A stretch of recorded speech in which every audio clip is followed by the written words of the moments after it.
expect a few more of you to come out from the car hacking event outside. I guess some of you came straight from there, right? Was it any good? Yeah? Okay. Well, I won't say what I saw in the room. In any case, thank you very, very much for being here. I'm so excited to see so many of you at this talk, especially considering what interesting subjects are being approached at the other tracks as well. This being said, this is Hacking at Scale, a presentation about hacking the whole internet. But before I jump into that, let me talk about myself for a bit. I'm Matei Anthony Josephs. I'm a senior penetration tester, senior threat hunter, junior husband. In other words, I'm into red teaming, blue teaming, and two teaming, which is basically pairing. Yeah. I'm also the founder of HiveHack, and just as a quick disclaimer for this presentation, this talk is not endorsed by any of the companies that I worked with in the past, work with right now, or will work with in the future. I am pushing the boundaries of ethics a bit, so yeah. Still, I have several certifications and a few CVs which I found in the past 2 years, and I've also included links to my LinkedIn and GitHub. Now, to be completely honest, if you are brave enough to scan a QR code at a cybersecurity conference, you are probably brave enough to connect with me on LinkedIn. So I'll leave that up there for a few seconds. Okay, moving on. What is this talk about, actually? Well, I'm talking about two contrasting security strategies. So we have the depth-focused approach and the breadth or width-focused approach. Now, to be completely honest, we will mostly focus on the depth one, but still, at certain times, I will highlight we'll focus on the breadth one, and at some point, I will also talk about the depth-focused one in order to highlight the differences. In any case, due to talking about width-focused hacking, I will touch upon some automation opportunities and 4 practical case studies, also known as demos. And I would have definitely liked to do a live hacking event with you guys here, but, I'm not sure if the demo gods would have helped me, so I recorded everything, in respect for your time. Now, why am I actually talking about this? And, ignore what's on the slides for now. I think it's fun. And it also feels a bit like cheating, in the sense that hacking very, very wide scopes can compensate for certain skill gaps in certain areas.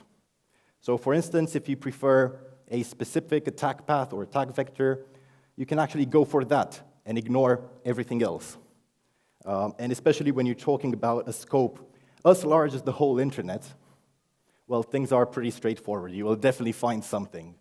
There's something out there for everybody.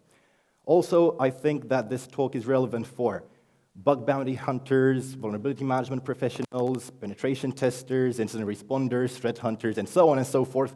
Pretty much anybody who is into cybersecurity. Also, a final little point here, and a bit of a reverse card. Hackers actually do in real life. So we can actually use the same techniques. Now, I will put this out to you guys. So if you only had 1 week to test, would you rather go for a very, very narrow scope deeply, or separately, perhaps opposingly, a very wide scope only at the surface? So let's say, who's in the first group, depth-focused testing? Who prefers that? Okay, a few hands up only. How about the second? Well, of course, because we're at the talk about hacking at scale, so that's what I expected. However, my LinkedIn connections, preferred deep diving, to be fair, 61% of them. And I took that as a challenge. I said, you know what? Let me try to convince you otherwise. So, in order to actually deserve to go through the demos and the actual hacky stuff, let's go through some theory, some definitions, and so on and so forth, in order to make sure that we are on the same playing field from the starting point. So, what is hacking at scale? In order to explain it, I have to separate it in hacking and scale. And, well, we all think we know what hacking is. We're at DefCamp, right? But I think there are some nuances to it. So,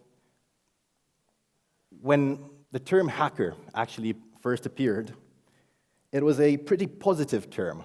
It was about people who were curious, people who wanted to push boundaries, technically speaking.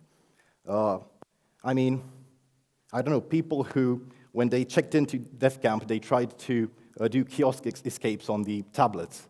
Yep, that's exactly what I did. However, later on, the term hacker got this sort of stigma to it, related to cybercriminality and stuff like that, APTs. For this talk, we will actually focus on the first definition, the positive one, the nice and curious pushing boundaries thingy. Now, in terms of scale is something that gets people excited. Everybody likes things at scale. But what does it actually mean? Well, scale means doing stuff across wide scopes, but that doesn't clarify things too much. In fact, what is a wide scope? Is it a wildcard subdomain? I suppose many bug bounty hunters would say, yep, that's a nice scope to work with. But no, for today, I want to think even bigger than that. Perhaps bug bounty programs with APIs, web applications, infrastructure, cloud, and all these nice and interesting components. I'd be very happy to see that in a bug bounty program, but still, I'm looking at something even bigger than this. And what's bigger than this? Going back to the first slide of this presentation, the whole internet. So, the less title-friendly name of this presentation is Exploration of the Technical Boundaries Across the Whole Internet. So now you can actually see why I chose hacking at scale instead of this long thing up here. Cool. This being said, I kept a list of tools, and it's very, very light for this presentation. Only 4 tools. I'm trying to keep it as tool agnostic as possible. I'm using a web proxy, in this case burp, a scripting language, in this case Python, a search engine for the Internet of Things, and that is Shodan, and the regular search engine such as Google. Realistically speaking, you can put as many tools within this toolbox as you like, but these will actually do the job 99% of the time. Cool. In terms of strategies, well, there's this depth-focused hacking strategy, which I mentioned, and that would be, well, in the simplest terms, pick a few targets, pick many vulnerabilities, and simply attack. That's pretty much it.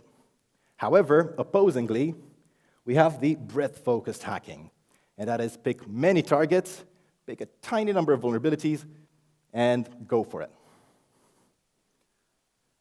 To be fair, I'm the first one to admit that there is a time and a place for both strategies.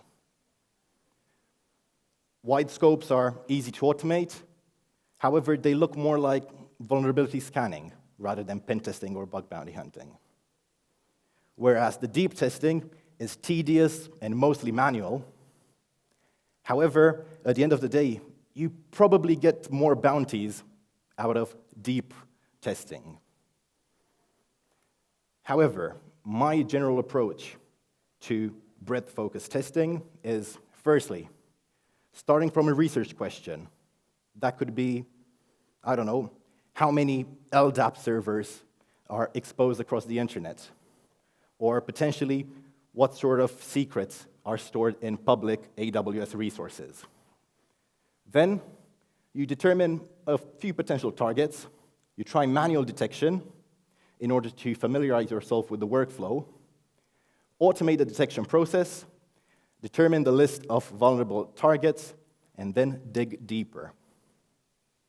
So even if we're talking about width, about breadth-focused testing, still there is this aspect of digging deeper at times. Okay, I gave a quick disclaimer at the beginning. However, in order to do my due diligence, I have to touch upon some of the ethical considerations of this talk. And you'll definitely see why when I get to the demos.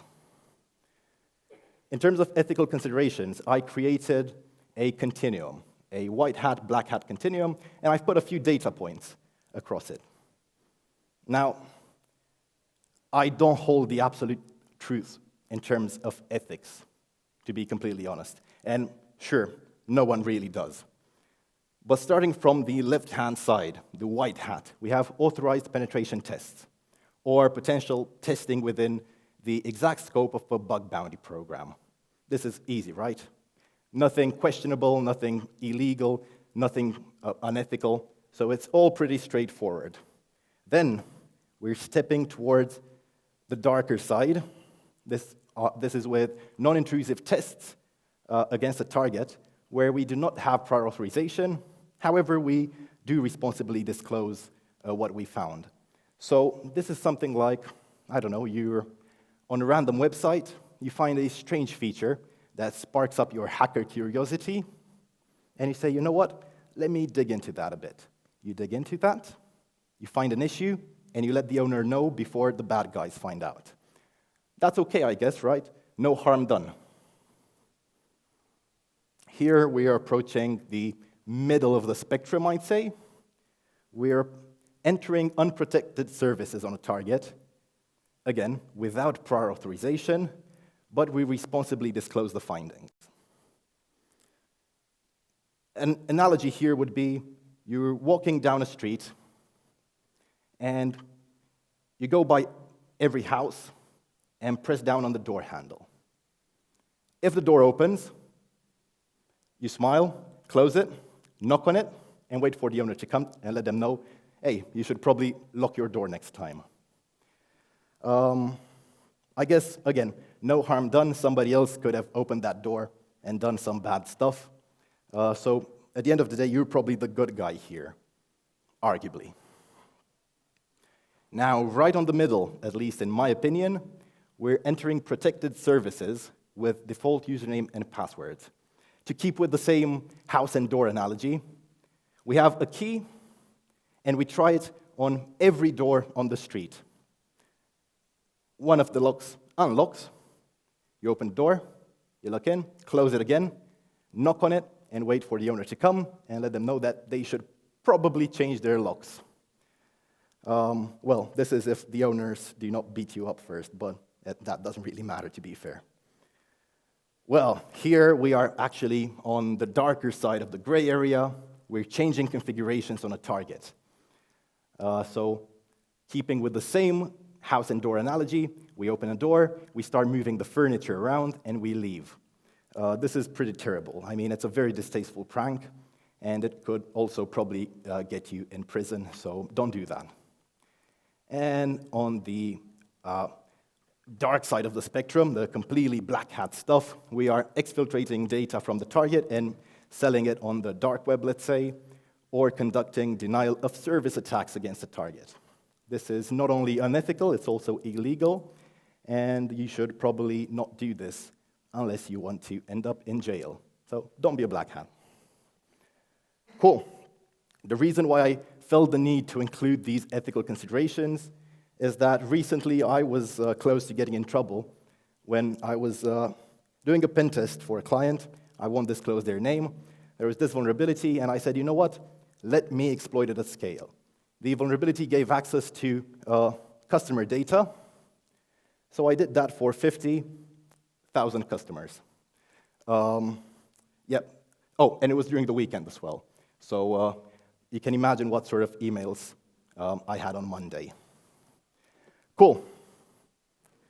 Now, you deserve to see the fun part.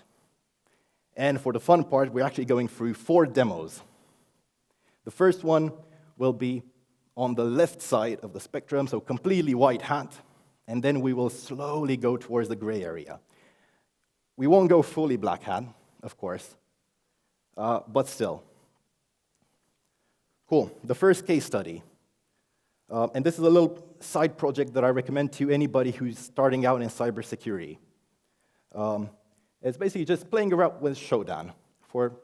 Well, probably most of you know what Shodan is, but it's a basic search engine for the Internet of Things. You can find some very interesting stuff, such as exposed cameras, and you can see right here that I found an IP webcam in Ireland.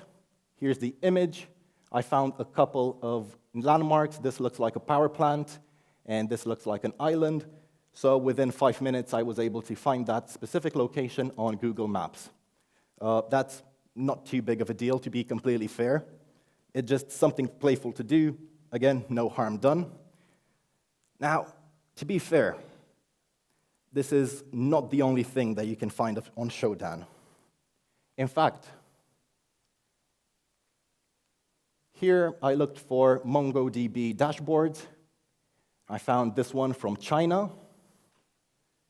And you can see that the database name is README to recover your data. I viewed that. That's a bit strange, right? Okay, let's open that message, see exactly what it is about. All your data is backed up. You must pay this whatever amount of Bitcoin to this strange onion address or Bitcoin address. There's this dodgy link there. And after paying, send us an email to this email, and we'll provide you a link to download your data.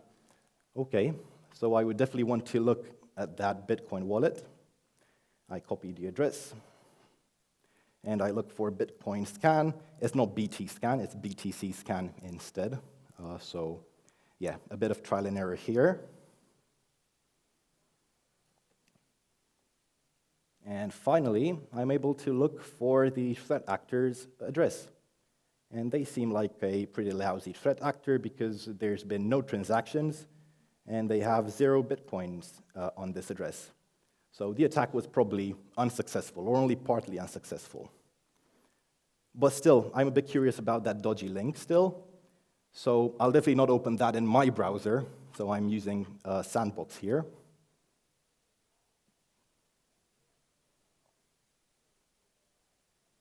Okay. I will eventually be able to copy that link. Yeah, well, the good old keyboard, that's a trick. Okay, nice. Finally, the link is copied. And finally, we are able to see their message. Okay, you can contact us. Yep, here's how you can buy some Bitcoins. Please take the following actions. Yep, we will contact the GDPR authorities in your country. Wow, that's a bit strange. A ransomware group who say that they will contact the GDPR authorities. I suppose it's ethical now, is it? And still, lots of customer service. If you're in China, buy Bitcoin from here, not the other websites. Yep, we won't do discounts. So it seems like they're pretty good at this. Still, the whole point of this little example is that threat actors actually do this kind of stuff. So, I don't know, we keep thinking about these advanced persistent threats. And yep, they definitely exist. They do some very cool, well, interesting stuff. However, there's these actors who look for the low-hanging fruit. And yep, look, it's so easy to find them. Now, for the second case, we're going one step further towards the gray area. And this is about using default credentials. So, my whole research idea, and yeah, research is a pretty big word for this, to be fair, is how can I use network devices as command and control redirectors? And in order to do that, I first searched Shodan for devices allowing basic authentication. Then I created a short Python script to attempt to connect to these devices using, well, a list of default credentials: admin, admin, test, test, admin 1, 2, 3, 4, 5, administrator, administrator. Now, these are some little technical details. Just for efficiency, I used multi-threading, and I found several servers with default credentials. And this is only one page. I have about 7 pages. and they're all using admin, so this was the most efficient one.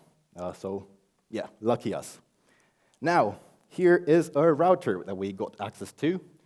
It's in Iran. Not that it really matters. Well, there's a few things you can do from here.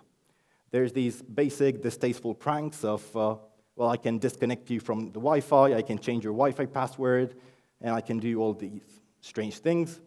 However, what I'm actually interested in is the port forwarding functionality. So using the port forwarding, now you can use that as a command and control redirector. So now I have 7 pages of potential command and control redirectors for me. But you know what? It doesn't matter if I get access to that. But how about nation-state actors? They can do false flag operations. So let's say Romania wants to attack a, well, more eastern country, so to speak, and they want to make it look like it's not them. What would they do? Well, get access to this guy's router in Iran and conduct the attack from there. It all looks like it's coming from them. So, a bit of a conclusion about the second case study here. We started from a very, very large scope. That's all servers which allow basic authentication.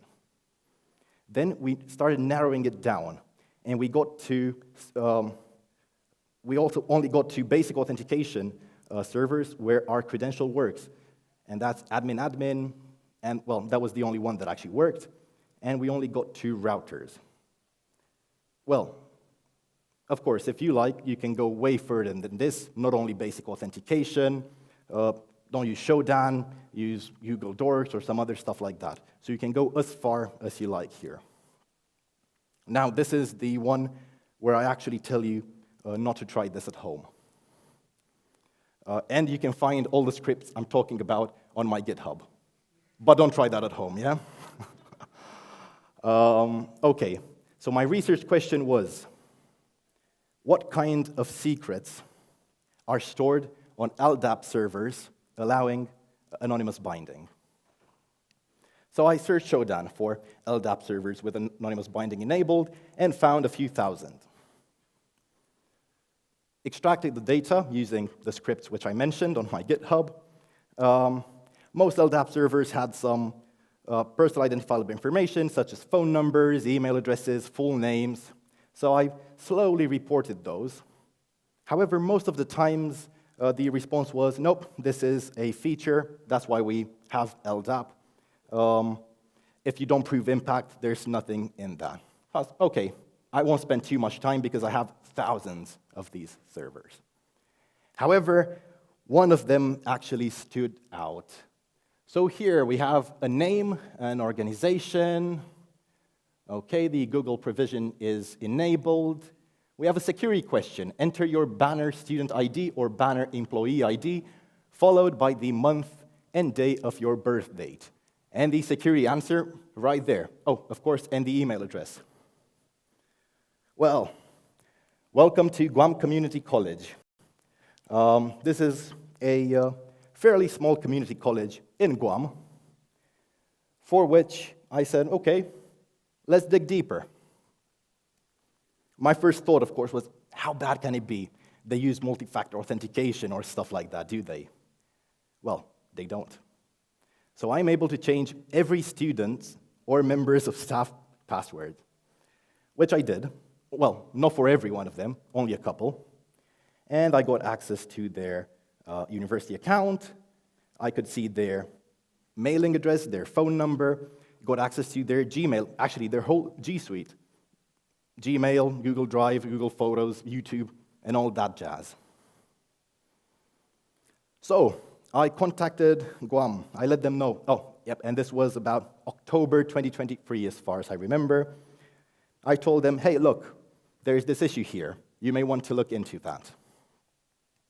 And unfortunately, at that time, Guam was in condition of readiness 1, meaning that because of hurricanes, everybody was stuck at home, so they couldn't fix the issue straight away. However, they said, we will take precautionary measures to harden the security to protect LDAP from potential threats from the internet. Well, that was not enough for me. Of course, it's not only about closing the LDAP server. How about all the people who already accessed that data? So I said, "Hi, Adrian. Thank you for the update. I hope things get better soon in Guam. As for remediation, it is not only the LDAP configuration which must be changed, but also the security answers for every account, as attackers may have been able to exfiltrate the data already and reset user passwords." And then I got radio silence. Nobody responded. I checked, the LDAP server was taken down, so I thought, you know what? No point in looking into that any further, to be fair. Because, well, I did my due diligence. I expressed my concern to the stakeholders. However, if I do not get any response, well, what can I do about it? However, in February 2024, I decided to conduct this research again. And I found my good friend, Guam Community College again. The port was exposed, and I got access to all the data. Again, absolutely unchanged. Okay, so I let the stakeholders know. Again, they don't answer. I think they even blocked my email or something. I log in, and I see this message on the student board. "Hello, students, faculty, staff, and administrators. As you may have heard, there have been several cyber attacks targeting US, federal, and Gov Guam agencies in the recent past." Well, this sounds a bit like an APT. I'm not an APT. Nevertheless, to protect your account, we urge you to update your password on all GCC accounts as soon as possible, and to do so regularly every 3 months. This is a simple but effective way to enhance your cybersecurity and the network's resilience. Which is not bad advice. You should change your password every now and then. Every 3 months, I suppose that's fine. You should use a complex password, and yet that is a simple way, but not quite effective in this case, to enhance your cybersecurity. So seeing this, I thought, let me script something out. And you don't have to be a genius to know what this script does. Let's just give it a few seconds. Okay, it becomes repetitive at some point, after about 1,000 attempts. So it keeps changing passwords, every single password within the organization. Well, that should make some noise, right? Well, there's no point in really letting this go, because it's just repetitive. But still, a bit of a technical conclusion on this particular case study. We started from a wide scope, indeed. That's all LDAP servers allowing anonymous bind. Then we started looking through them. We narrowed it down to Guam Community College because we found that that was the most interesting one. So we started digging deeper. So here, I go back to my initial point. It's not all about width. We also go deep at some point. We initially go as wide as possible, and I know this may look a bit like reconnaissance, but it's not quite that. And I'll show you why in the next case study. Then, after we looked further into Guam Community College, we found that we were able to do account takeover for every student and member of staff. They said they fixed it, but they didn't. We automated the password changes in order to prove impact. Now, some non-technical conclusions, perhaps. Firstly, the fact that the client or the vendor say that an issue is fixed does not necessarily mean so. I mean, it really depends. If you fix something with duct tape, is it really fixed? On the other hand, LDAP anonymous binding enabled is not an issue in itself. I mean, if there's no sensitive information there, what can you actually do with it? However, account takeover is. So always show impact. Always think about what you can do exploiting that specific vulnerability. Okay. Interesting, right? Going even deeper. This is also a case of account takeover. A bit different in the sense that it's a bit more complex, technically speaking, and we started from a different research question, but still, the result is pretty much the same. So here we used Google Dorks. And yep, Google is our friend. The research question was, how many exposed Git repositories can I find on Google using only Google Docs? And the answer was 144 results. Yep, that's quite significant. So I started looking through each one of them. I found a beach football team in Norway. I didn't even know that they do that there. And they had SSH credentials on the Git repository. I used them, accessed their SSH server, and yeah, that was fun. They fixed it very quickly, very, very responsive. They even gave me $25 for that. That was pretty nice. However, we found a very interesting target, and that is the Institute of Chartered Accountants of India. Let that sink in for a bit. So this website has the data for every chartered accountant in India, or at least in this specific region. And it has an exposed Git repository. Okay. I found database credentials inside the repository, of course. They worked and exposed a lot of information, such as, I don't know, well, the membership number and their password. So I could connect to every member account and do whatever I liked there. So, of course, I let them know pretty quickly, and they said, oh, thanks for this. They removed the exposed Git repository and changed the database password. And I definitely confirmed that really quickly. But still, I felt that that's not enough. Let me dig a bit deeper. So we found a membership number enumeration. That's very straightforward. If the membership number exists, you are prompted to enter your password, which unfortunately is only a 4-digit PIN. But if it doesn't exist, you are told, well, the membership number does not exist. So you could actually enumerate each one of the membership numbers pretty easily. But I ended up not doing that, and I'll show you why. So here's their website. I go down, I find this image, and I see that the path is a bit strange. I inspect it, and you can see I always have trouble copy-pasting stuff. Finally, I'm able to open that link in the browser, and I go to Uploads. And there we have a bunch of pictures, but if we scroll down, we have a few Excel files. I open one of them, the most recent one, and there you have it. Membership name, so okay, the first name of the member, middle name, last name, qualification, blood group, date of birth, address, city, PIN code, and so on and so forth. Office, mobile number, what have you.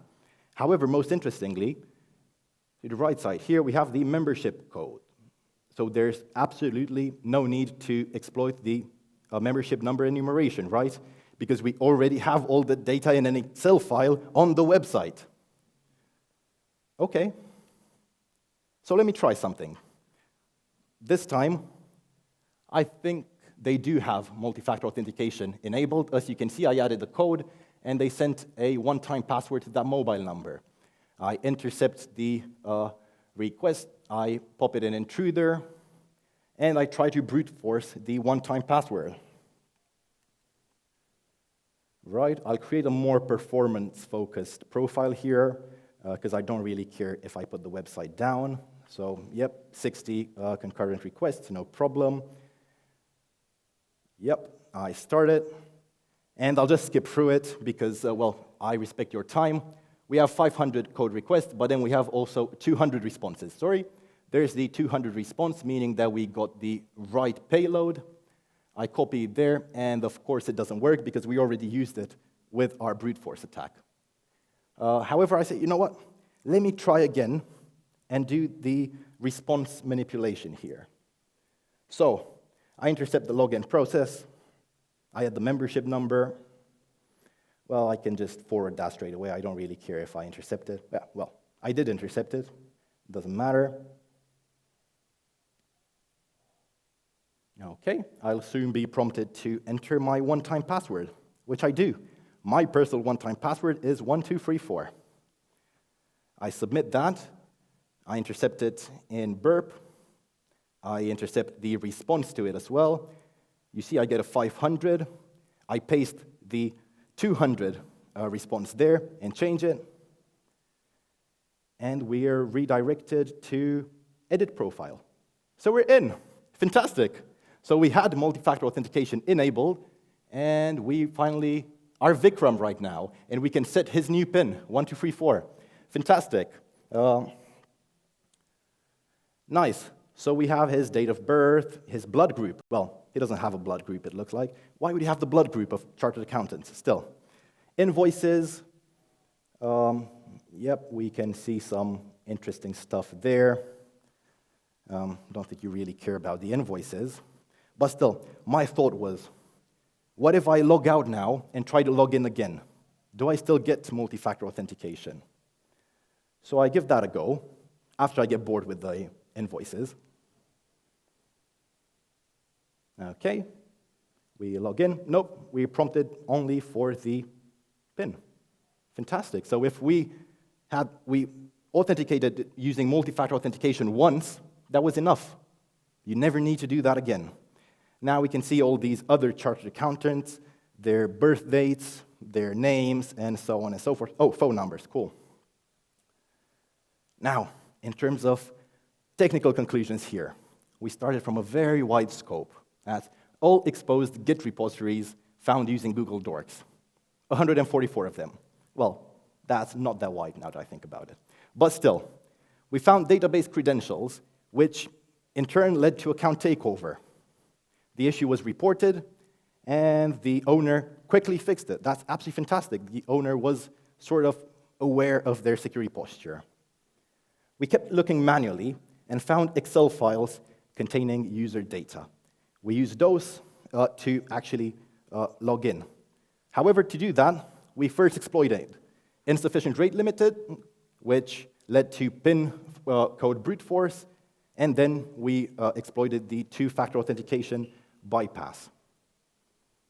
Now, in terms of general conclusions, I started with this. Google Docs are your friend. They are extremely powerful. I know we all love ChatGPT now, but ChatGPT cannot do this. Or, in fact, it can give you some Google Docs to use when you search, but you still have to go hands-on to Google to try that. Also, my favorite point here, security issues come in bunches. If you find one, you are more than likely to find others as well. So if there's one thing that I'd like you to stay with after this presentation, this is the point. There's never only one security issue. They always come together. So this is actually why I love hacking at scale. I start hacking at scale, I find one little security issue, and then I know I can look further into that specific target and know that I will find other stuff as well. And this brings me to my next point, start wide and then focus deeply. And lastly, seemingly harmless security issues can have very, very severe impact. Don't stop at reporting insufficient rate limiting. Let's say you're a bug bounty hunter. You do that, you probably won't get many bounties. However, think about what you can actually do with that. Try to go further. Don't stop at the first issue which you find. Also, in terms of some final conclusions here, most malicious actors hack at scale. It's so easy. And I suggest that we do it first, and I assume most of us are white hats here. Let's do this first. Let's find the issues before the bad guys do. Also, I completely agree that deep tests are necessary. However, sometimes the scopes are way too wide to go deep. You must know how to look for low-hanging fruits and find them quickly. And that will definitely help you in bug bounty as well. If you set up some proper automations, you may actually be the first one who finds an issue in that bug bounty program. And it could be very, very basic stuff. Also, the internet is inherently unsafe, at least in my opinion. You'll definitely find stuff if you look hard enough. Also, depth-focused hacking is definitely prone to automation. So if you're into scripting or you want to learn scripting, go for it, give it a try. Now, how can you apply what I showed here today? And this is not a lesson by any means. It's just sort of a little presentation to get your wheels turning, make you think about little side projects that you can do. Well, you could create a script which indexes all scopes of bug bounty programs regularly. So, yep, that's pretty cool. If a new subdomain is added to a bug bounty program, you'll be the first to find it, you'll be the first to hack on it, and you'll be the first to get bounties on it. Then, you can definitely create a script which looks for one issue across all the scopes of that specific bug bounty program. Now, to be completely honest, I'm only saying bug bounty programs because that makes it ethical. In my opinion, you can do whatever you like, hack whatever you like. And if it works, buy me a coffee. I actually like coffee. And a bit of another example, perhaps for your later personal research, and I'd have really liked to present this. Actually, Eduarda Gavriloae, my good friend, is presenting in that room right there at the same time. We worked together on this project, Cloud Query. It's a project where we asked what sort of secrets are found on public resources in AWS. The public resources that we looked for were AMIs. These are very much like virtual machine images. And we found 3 million AMIs. We definitely filtered out most of them and got to 30,000. And from there, we found, well, AWS credentials, which worked. We found GitHub keys. We found Stripe API keys to accounts with tens of thousands of dollars in them. We found lots of stuff. This article takes probably about 40-minute read, so that's why I have not presented this today, but definitely give it a check out. So, this being said, thank you very much, everybody. I appreciate you being here. And yeah, happy to take questions.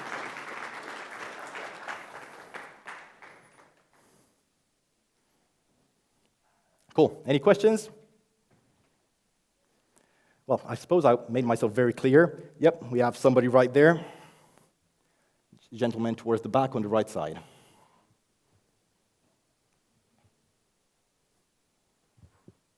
Hey, I have an easy one. What have you used to basically filter out false positives for the API keys? Something like TruffleHog or?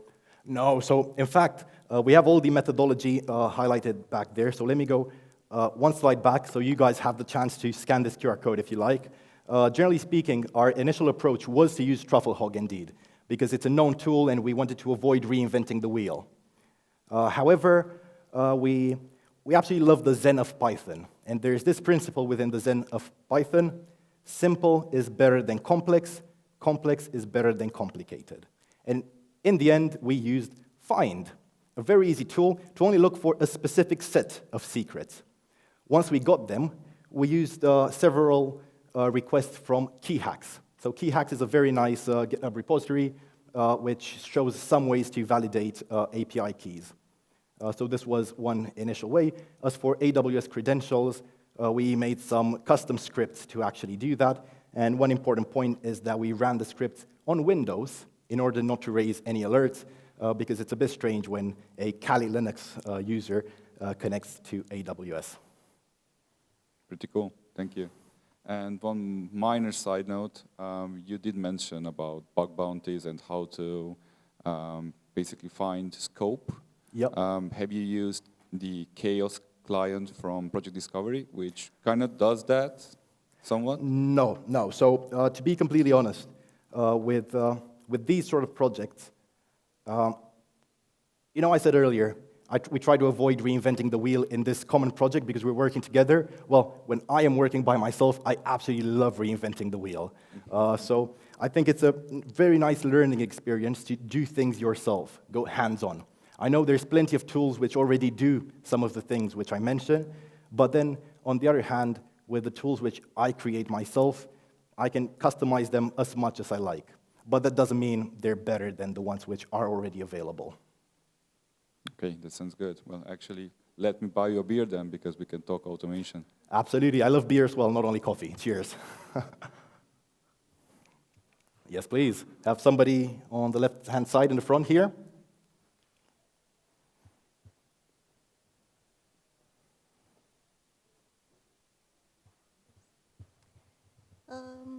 What do you do when you don't have contact information for an application or a service? Because sometimes it happens that they don't have an IT team Yep. that could solve the issue.